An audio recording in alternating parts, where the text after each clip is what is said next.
This is the eBay HK5A or question mark keyer that I got off of eBay, and it is pretty cute. It was commented on that it looked like spaghetti, and I agree. It does look like spaghetti. I did a little looking at it. I found that, for example, if we zoom in and you look, there is a line that feeds the, I think this was the speaker lead. These two traces should be connected or connected through a resistor or something, but they're open. So this is not the only sort of anomaly. It looks like the paddle inputs are not really connected correctly to through diodes and the power rails, so they're not like pull-ups. So it hasn't really done anything yet in terms of does it work or not, except if I turn off the lights and you look really closely, I think the green light does come on. Let's see if we can shield it. There you go. See there, the green light's coming on. So there's its first sign of life. But what I want to do first, because you guys have said that the MFJ or the pacesetter or whatever you want to call it is ugly, and fix that first and a few things like that. So there's that. And here's the paddle isn't connected, it's just sitting on top. So there are the paddle leads. If I turn it on, it does its thing. It does that all by itself because I think the chip in it is bad. So we'll turn that off. I think what we'll do is I first want to know if the chip in the new HK5 is good. So I'm going to take this off of here. And we'll put that, whoops, we'll not throw it under the bench. We'll put it in the bucket.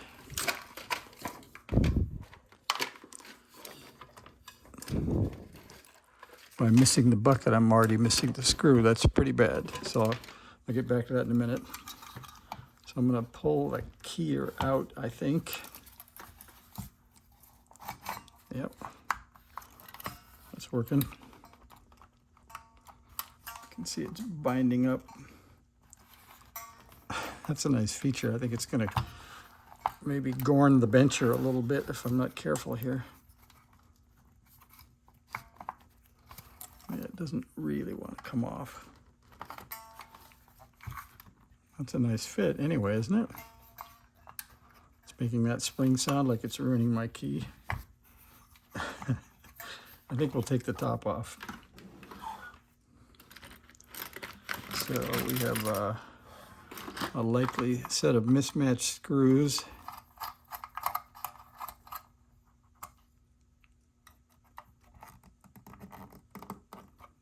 Man, that's going to need more screwdriver than that.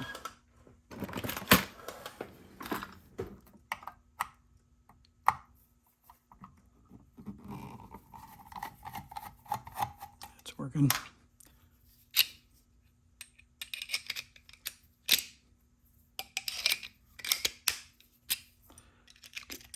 Okay, we have the right bit.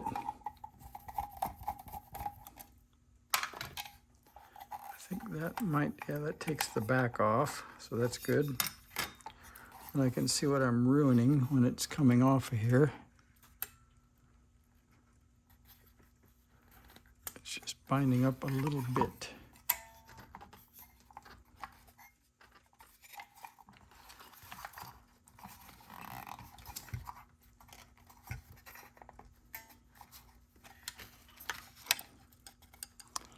That's kind of maddening. There we go. I think. Oh, I see there's a wire around the top of the screw. That's what did it. That was a feature. All right, we got the bencher out. It wasn't performing any function, so let's see if it's still, yeah, it's still doing the right thing, so that's good. So let's see if we can, it's probably smarter to take it out of there so I can get the chip out without bending it. So I don't know if, so I have a nut driver here that might do it.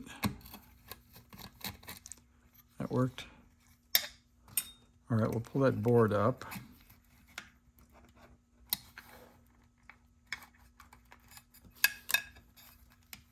Looks like I better take the knobs off.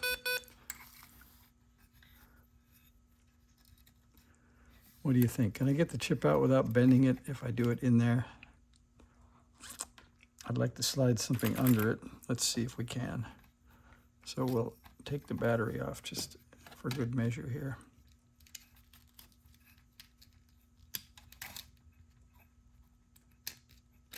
Oops. All right. And I think this has enough of a hook to go under there. And it does. And under here,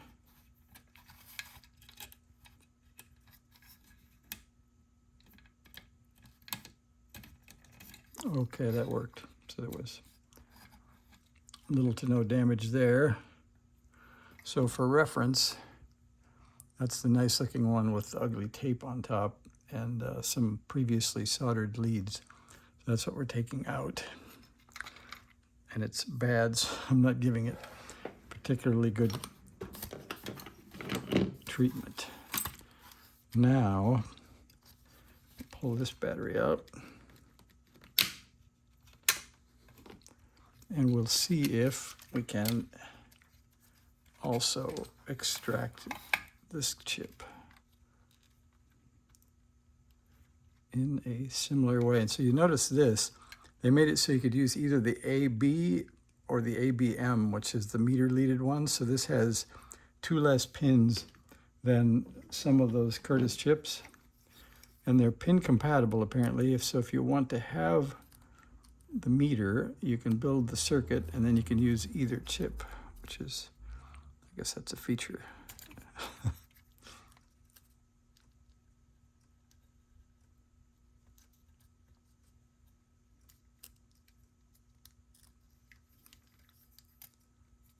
We're making it.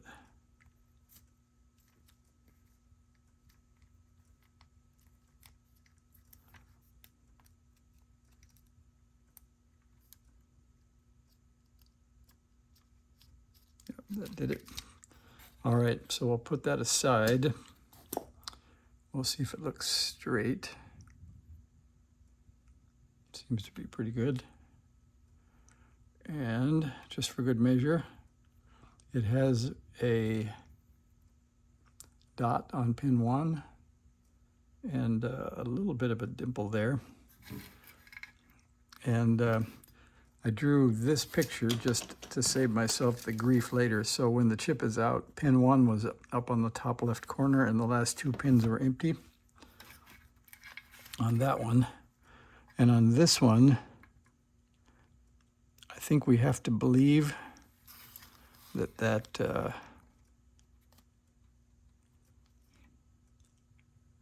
boy, I don't know what we have to believe. I may have to we have to watch the video back and see which way that was. So we know that pin 1 is power and pin 16 is ground. So we could try that method. So I'm going to grab the meter. I'll zoom back so you guys can see it.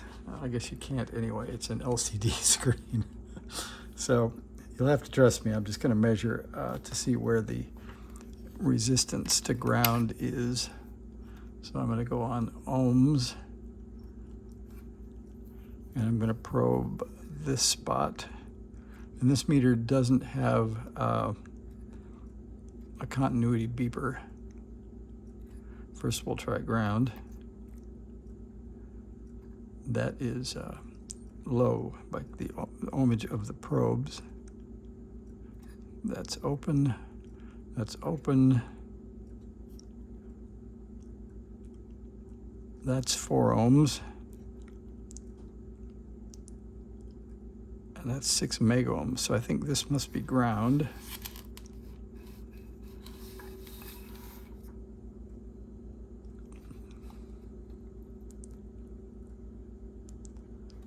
However, that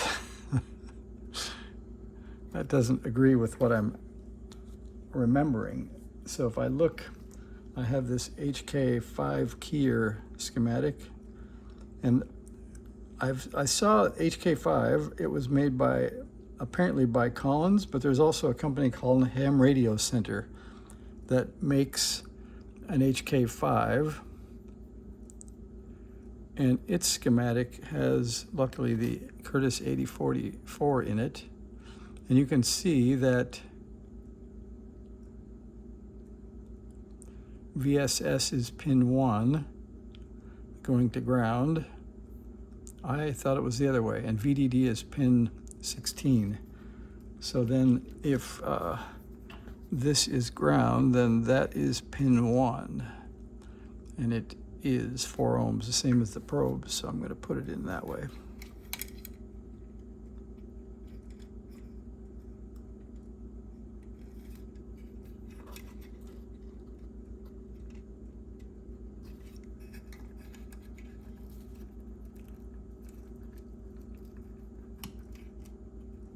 All right, we've got it in there. I don't think anything bent. So we're going to turn it on, and hopefully it won't be producing dits once we put the battery back.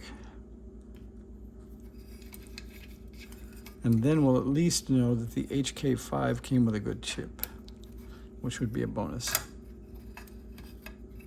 Okay, here goes the moment of truth.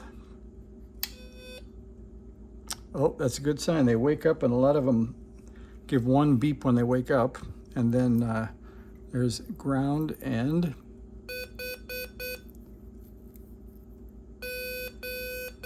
okay, well, we got a good chip, so that's good. So the MFJ pacesetter lives again, and we could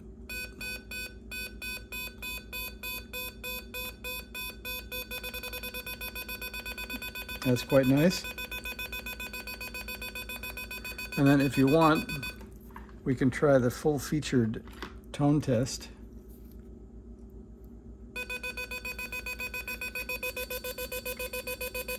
Too big?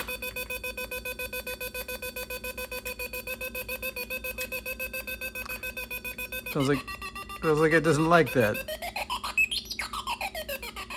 Sounds like that's a little dirty.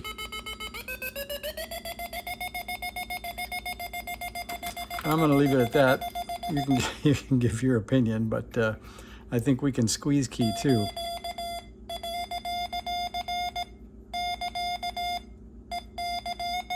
All right, that's enough of that. So the MFJ pacesetter would work if we wanted to leave it that way. And we know the chip is good. Now I've got to go start doing circuit tracing, and I'm going to compare that with the schematic I got, and then the schematic I found online for the HK5. So that'll be the next meeting around, and we'll see if we can make, well, I think we'll make it work, and then we'll take the spaghetti long wires out of it. But you have to admit, it is kind of quaint, and I might change these with stick-on labels, but Dymo does have kind of an appeal, doesn't it? All right, that's what we're doing for today. See you guys. Bye.